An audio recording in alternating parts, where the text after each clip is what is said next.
Welcome to TNN news. ముందుగా bulletin లో headlines.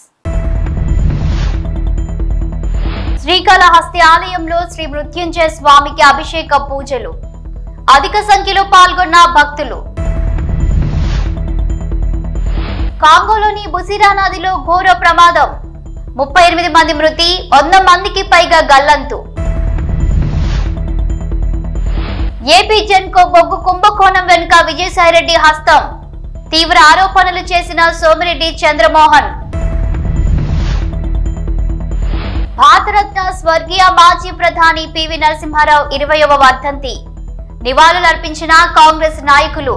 Srikalahasti ఆలయంలో ధనుర్మాసం సందర్భంగా శ్రీ మృత్యుంజయ స్వామికి విశేష అభిషేక పూజలు నిర్వహించారు. ఆలయంలో రాహుకేతు సర్పదోష నివారణ పూజలు, శనేశ్వర అభిషేకాలు, స్వామివారికి రుద్రాభిషేకాలు, వివిధ రకాల ఆర్ధిత సేవలు భక్తులు అధిక సంఖ్యలో పాల్గొని మొక్కులు చెల్లించుకున్నారు. ఆలయ అర్చకులు, వేద పండితుల ఆధ్వర్యంలో కలశ స్థాపన పూజలు నిర్వహించి మృత్యుంజయ స్వామి మూల విరాట్కు వివిధ రకాల సుగంధ ద్రవ్యాలతో వేదోయుక్తంగా అభిషేకం నిర్వహించారు. అనంతరం దివ్య అలంకారాలు చేసి ధూపదీప నైవేద్యాలు నివేదించి పూర్ణ హారతులు సమర్పించారు. సంపూర్ణ ఆయురారోగ్యాలతో ఉండాలని మృత్యుంజయ స్వామికి అభిషేక సేవను భక్తులు నిర్వహించుకున్నారు.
కాంగోలోని బుసిరా నదిలో ఘోర ప్రమాదం చోటు చేసుకుంది. పడవ బోల్తా పడి 38 మంది మృతి చెందారు.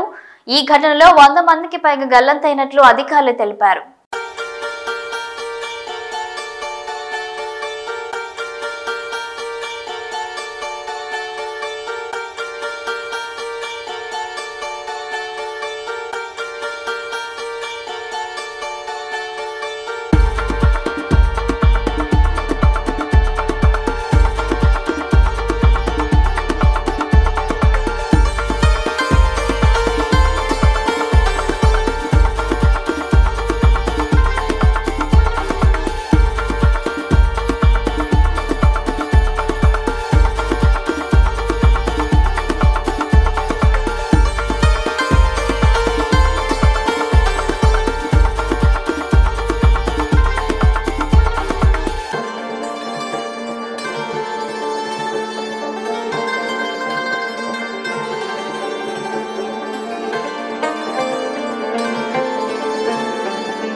ఏపీ జన్గో బొగ్గు కుంభకోణం వెనుక విజయసాయిరెడ్డి ఉన్నారని ఆరోపించారు ఎమ్మెల్యే సోమిరెడ్డి చంద్రమోహన్ రెడ్డి.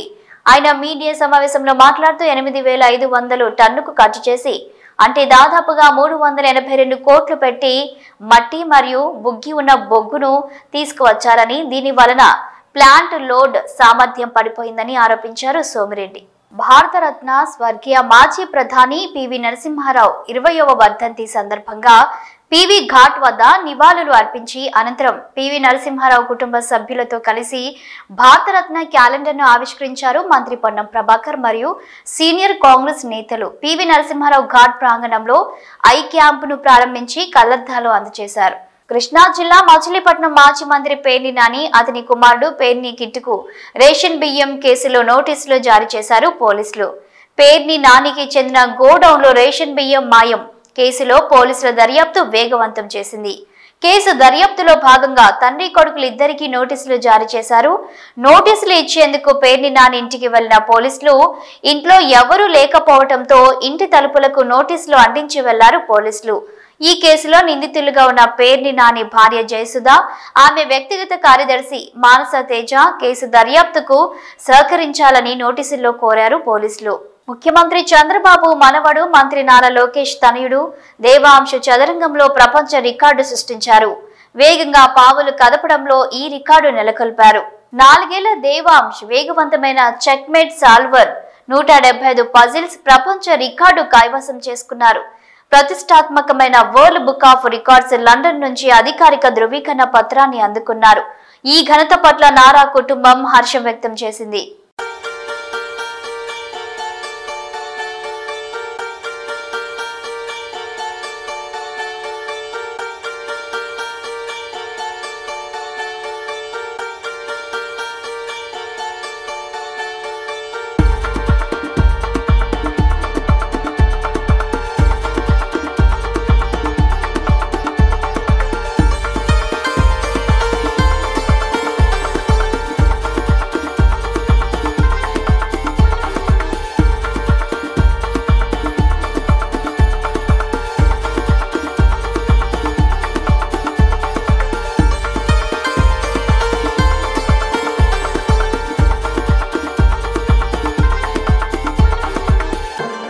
వందల మంది పార్కులో గంటల తరబడి సెల్ ఫోన్ లేకుండా కూర్చున్నారు అంటే నమ్మగలరా? టాటా గార్డెన్, సౌత్ ముంబై శాంతాను నాయుడు మరియు గౌరవనీయులైన ప్రముఖ పారిశ్రామికవేత్త దివంగత శ్రీ రతన్ టాటాజీ తీసుకున్న చొరవతో ఇది సాధ్యపడింది. ఈ పార్కుకు వచ్చేవారు కేవలం పార్కులోకి పుస్తకాలతో మాత్రమే అనుమతించబడతారు.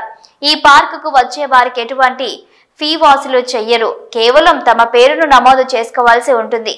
మంచి ఆలోచన కదా. నర్సీపట్నం ఆర్టీసీ హెయిర్ బస్సును ఆదివారం అర్ధరాత్రి దొంగలు ఎత్తుకెళ్లారు. ఏపీ 31TH0765 నంబర్ గల ఆర్టీసీ బస్సు ఉదయం 4:30 గంటలకు తుని వెళ్లాల్సి ఉండగా పార్కింగ్ లో ఉంచిన బస్సును దొంగలు ఎత్తుకెళ్లారు. అనంతరం పోలీసులకు ఫిర్యాదు చేయగా పోలీసులు దర్యాప్తు చేసి లోతుగెడ్డ జంక్షన్ లో ఉన్న బస్సును కనుక్కున్నారు. దొంగను అదుపులోకి తీసుకున్నట్లు సమాచారం. పూర్తి వివరాలు తెలియాల్సి ఉంది.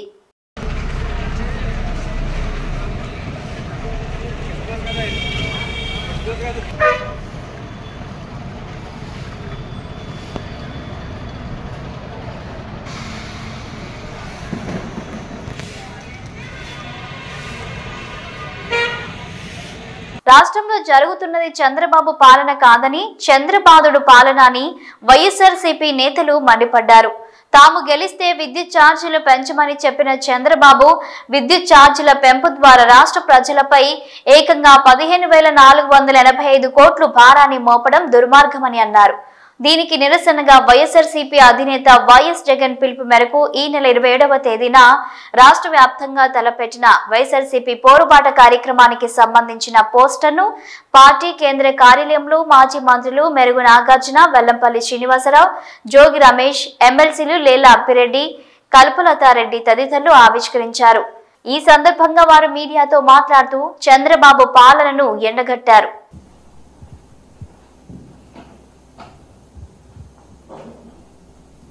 ఈ నెల 27వ తారీఖున వైఎస్ఆర్ కాంగ్రెస్ పార్టీ జగనన్న పిలుపు మేరకు అన్ని నియోజకవర్గ కేంద్రాల్లో ప్రజల నెత్తిన పెనుభారం మోపి నడ్డి విరిచేలా చేసిన చంద్రబాబు నాయుడు పెద్ద ఎత్తున కరెంటు ఛార్జీలు పెంచి ప్రజలని అతలాకుతలం చేస్తున్న ఈ పెనుభారం మీద ప్రజల పక్షాన గలమెత్తాలి, ప్రజల పక్షాన నిలబడాలి, ప్రజలకి అండగా ఉండాలి. సుమారుగా 15,485 కోట్ల రూపాయల పెనుభారాన్ని నవంబర్ నెలలో కానివ్వండి, డిసెంబర్ నెలలో కానివ్వండి, ఎప్పుడు కూడా చూడనటువంటి ఈ పరిస్థితులు వచ్చి 6 నెలల 6 నెలల కాలంలోనే ప్రజల నడ్డి విరిచిన చంద్రబాబు ప్రభుత్వం మీద ఆందోళనకి ప్రజలందరూ కూడా సన్నద్ధమయ్యారు. వైఎస్ఆర్ కాంగ్రెస్ పార్టీ ప్రజల పక్షాన పోరాటానికి సిద్ధంగా ఉంది. ఇప్పటికే రైతుల పక్షాన నిలదించాం, రైతులకు వెన్నుగా ఉన్నాం, రైతుల పక్షాన పోరాటం చేస్తా ఉన్నాం. ఇప్పుడు 5 కోట్ల మంది ప్రజల పక్షాన ప్రతి గడపకి ఆ అక్క చెల్లెమ్మని నడ్డి విరిచిన చంద్రబాబు నాయుడు 6 నెలల్లో సూపర్ 6 ఇస్తాడనుకుంటే సూపర్ 6 ఎటు వెళ్ళిందో తెలీదు, ఏ మూల దాక్కుందో తెలీదు. కానీ ప్రజలంతా కూడా ఈరోజు ఒకటే అంటా ఉన్నారు, 6 నెలల కాలంలో జగనన్న ఉంటే ఎంత మేలు జరిగేదో, చంద్రబాబు నాయుడు ప్రభుత్వంలో అంత కీడు జరుగుతూ ఉంది మనకి అని చెప్పేసి ముక్త కంఠంతో బాధపడుతున్న పరిస్థితులు చూసాం. ఎన్నడూ కూడా లేని విధంగా ఘోరాతి ఘోరంగా 15,485 కోట్ల రూపాయలు ఈ రోజున భారాన్ని మోపిన చంద్రబాబు నాయుడు ప్రభుత్వం మీద నినదిస్తూ ఉన్నాం. జగనన్న నేతృత్వంలో గర్జించబోతా ఉన్నాం, ప్రజలకి అండగా ఉండబోతా ఉన్నాం. ఆనాడు స్వర్గీయ డాక్టర్ వైఎస్ రాజశేఖర రెడ్డి గారు ఏ విధంగా అయితే ఆనాటి తెలుగుదేశం ప్రభుత్వాన్ని గడగడలాడించి కరెంటు ఛార్జీలు పెంచిన తెలుగుదేశం ప్రభుత్వం మీద పోరాటం చేసి ఆ రోజు అసెంబ్లీ ముట్టడి చేస్తే ఆనాడే చంద్రబాబు నాయుడు కొంతమంది ప్రాణాలను కాల్పులతో కాల్చి చంపిన వైనాన్ని మనం చూసాం. ఈ పరిస్థితుల్లో మరలా ఇప్పుడు గర్జించబోతా ఉన్నాం, ప్రజల పక్షాన నిలబడబోతా ఉన్నాం, ప్రజలకు అండగా ఉండబోతా ఉన్నాం. కరెంటు ఛార్జీలు తగ్గించే వరకు చంద్రబాబు ప్రభుత్వం మీద పోరాటం చేస్తాం, ప్రజల పక్షాన నిలబడతాం. 27వ తారీఖున మొత్తం 175 నియోజకవర్గాల్లో పార్టీ శ్రేణులన్నీ ప్రజలతో మమేకమై ప్రజలందరూ కూడా కలిసికట్టుగా విద్యుత్ కార్యాలయాన్ని ముట్టడిస్తామని చెప్పేసి, ధర్నాలు చేస్తామని చెప్పేసి మీడియా మిత్రుల ద్వారా రాష్ట్ర ప్రజలందరూ కూడా కలిసి రండి, వైఎస్ఆర్ కాంగ్రెస్ పార్టీ చేసే పోరాటానికి, ప్రజల పక్షాన చేసే పోరాటానికి మద్దతు ఇమ్మని చెప్పేసి మీడియా మిత్రుల ద్వారా కోరుకుంటూ ఇప్పుడు పెద్దలు నాగార్జున మాట్లాడతారు. సంధ్య థియేటర్ తొక్కిసలాట ఘటనలో మహిళను రక్షించలేకపోయానని సిఐ రాజు నాయక్ కన్నీటి పర్యంతమయ్యారు. ఆమెను కాపాడలేదనే బాధ ఇంకా వేధిస్తుందని కంటతడి పెట్టుకున్నారు. ఆసుపత్రిలో చికిత్స పొందుతున్న బాబు శ్రీతేజ్ త్వరగా కోలుకోవాలని ఆకాంక్షించారు. అల్లు అర్జున్ టీం నుంచి తనకు ఎలాంటి సమాచారం లేదని, థియేటర్ యాజమాన్యంతో మాత్రమే కాంటాక్ట్ ఉందని పేర్కొన్నారు. తాను కూడా తొక్కిసలాటలో చనిపోతానని అనుకున్నట్లు చెప్పారు CI Raju Nayak. Sir, first of all చాలా బాధ అనిపిస్తుంది సార్. గత 15 రోజుల నుంచి ఈ సంఘటన నా చేతుల లేదు. పాప మాకు శాంతి కలగాలని, వాళ్ళ కుటుంబానికి ఒక ప్రాణాన్ని కాపాడలేకని ఒక బాధ నాకు 15 రోజుల నుంచి ఇదే అవుతుంది సార్. ఎందుకంటే నా చేతుల్నే చాలా ట్రై చేసిన సార్. చాలాసేపు తనలైనా నేను మా మౌనిక ఎస్ఐ అసలు చెప్పలేని ఇది సార్. 15 రోజుల నుంచి నా మదిలో మెలుతా ఉంది. ఆ దేవుని భయవంతుల్లా ఆ బాబు కోలుకోవాలని నేను కోరుకుంటున్నా సార్. ఆ రోజు జరిగిన సంఘటన సార్, మేనేజ్మెంట్కు నేను బ్యాక్ సైడ్ నేను రాసి మేనేజ్మెంట్కి ఇంటిమేషన్ ఇచ్చిన సార్. నాకు పై వాళ్ళ అల్లు అర్జున్ టీం నుంచి మనకు ఎలాంటి ఇంటిమేషన్ లేదు సార్. మా ఓన్లీ మేనేజ్మెంట్ నుంచి విజిట్ అనేది ఉంది సార్. ఆ విజిట్కి నేను మా సీనియర్ ఆఫీసర్తో మాట్లాడి నేను చూసి ఆ 2 థియేటర్లు ఒకటే ప్లేస్లో ఉండడం సార్. ఆ ప్లేస్లో ఉండడం 2 థియేటర్లకు ఒకటే ఎంట్రీ ఒకటే ఎగ్జిట్ సార్. 35 and 70 mm అది పాసిబుల్ కాదానికి అదే పేపర్ కాపీ టు SHO ఒకటి వచ్చింది సార్. దాని బ్యాక్ సైడ్ నేనే నా స్వయాన రైట్ ముందు రాసి మేనేజ్మెంట్కి వెళ్ళినా సార్. వాళ్ళ అల్లు అర్జున్ టీంకు కాంటాక్ట్ మాకు లేదు సార్. సో మేనేజ్మెంట్ వాళ్ళకి ఇంటిమేషన్ చేయాలి సార్ అది. సో ఇంకోటి సార్, బిఫోర్ 2 hours నుంచి నేను స్ట్రగుల్ చేస్తున్నా. మీడియా మిత్రులందరూ ఉన్నారు, చాలామంది, ఒక దాదాపు 100 మంది ప్రెస్సులు ఉన్నారు. 2 hours నుంచి మేము, మా SI Mounika lady officer, so ఎంతోగానో ట్రై చేస్తున్నాం క్రౌడ్ ఫుల్ కంట్రోల్ చేయడానికి. సో మేనేజ్మెంట్ మా ఎదురుగానే ఆ గ్రిల్ గిట్స్ ఇరగడము, నేను పడిపోవడం, దేవుని వల్ల అది భగవంతుని ఈ రోజులు ఉన్నామంటే అది ఏమున్నాం. కానీ ఫస్ట్ ఆఫ్ ఆల్ నేనే పోతాను అనుకున్నా సార్. ఆ సిచ్యుయేషన్ పెద్దపల్లి జిల్లా కేంద్రంలోని బొంపల్లి గ్రామంలో విద్యుత్ షార్ట్ సర్క్యూట్ తో నిప్పు అంటుకొని వల్లెపు రాజం అనే వృద్ధురాలి ఇల్లు పూర్తిగా దగ్ధమైంది. ఇంట్లో కూతురికి కట్నం కింద ఇచ్చే ₹1,00,000 నగదు, తులం బంగారం, వెండితో పాటు ఇంట్లోని వస్తువులన్నీ పూర్తిగా కాలిపోయాయి. నిరుపేద కుటుంబానికి చెందిన రాజమ్మను ప్రభుత్వం ఆదుకోవాలని గ్రామస్తులు కోరారు.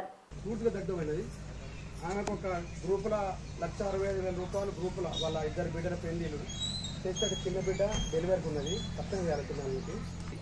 పూర్తి దగ్ధమైనవి. వంట సామాగ్రి కానీ, బియ్యం కానీ, చీరలు కానీ, బట్టలు కానీ ఏ లాంటిది కూడా లేదు. కనుక వాళ్లకు గవర్నమెంట్ తరఫు నుంచి ప్రస్తుత ఎమ్మెల్యే గారు కొంచెం కనుక ఎమ్మెల్యే గారు చొరవ తీసుకొని కొంచెం వాళ్ళకు నష్టపరిహారం తొందరగా కానీ ఇందిరా మిల్లు నష్టపరిహారం వచ్చేటట్టు ఆర్థిక సాయం చేసేటట్టు చేయగలరని బొంపల్లి గ్రామం తరఫున మాజీ సర్పంచ్ అయిన నేను అంజరా మేమందరం ఇక్కడ ప్రజెంట్ జరగాలని కూడా ఉన్నాం. వారికి మేము విన్నవించుకొని వారు రిక్వెస్ట్ చేస్తున్నాం, దయచేసుకొని చేయగలరు ఎమ్మెల్యే గారని వారికి విజ్ఞప్తి చేస్తూ చేతులకి నమస్కరిస్తున్నాం. అది నాకు పెట్టు, నాకంటే కుమారు పెడితే నాకు ఎడిట్ బిడిట్ ఏమైనా ఉన్నదా అంటే చూసి కుమారు చూసి నాకు ఇది బాపత్ లేదా మన ఏది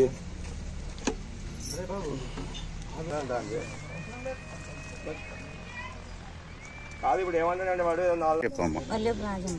ఎట్లా జరిగిందమ్మా ఇది? నేను కూలికి పోయినా సార్. కూలికి పోయినా వచ్చే వరకు వాళ్ళు ఫోన్ చేసే వరకు వచ్చిన సార్. అన్ని కాలిపోయినా. ఏమేమి ఉండే ఇంటి లోపల? ఇన్ని పైసలు ఉండే. మొన్ననే చిట్టు లేపిన. నా చిన్న బిడ్డకు కయ్యం లొల్లి పెట్టుకుంటారు, వాళ్ళు తాగుతారు. 1,20,000 అని లేపి ఇంట్లో పెట్టిన. ఇవాళ రేపు పోతానన్నా కథం కైకిలు వేసే వరకు అన్ని పోయినాయి సార్. ఎండి ఇంత బంగారం ఉన్నది సార్. ఎంతవరకు ఉంటాయి ఇంట్లో అన్నారు? 3,50,000 నష్టం. మొన్న పింకెర్లో తీసుకున్నా. అవి ఇవి ₹1,50,000 అంటే అంతే సార్. బంగారం తులం బంగారం ఎండి బంగారం ఎండి ముక్కలు అయినా అది కాదు సార్. ఇక ఇది కాలిపోయింది. బంగారం దొరికింది సార్. ఇక కట్టుబడ్డ వింది ఉన్నా. ఇవి బులెటిన్ అప్డేట్స్. Keep watching.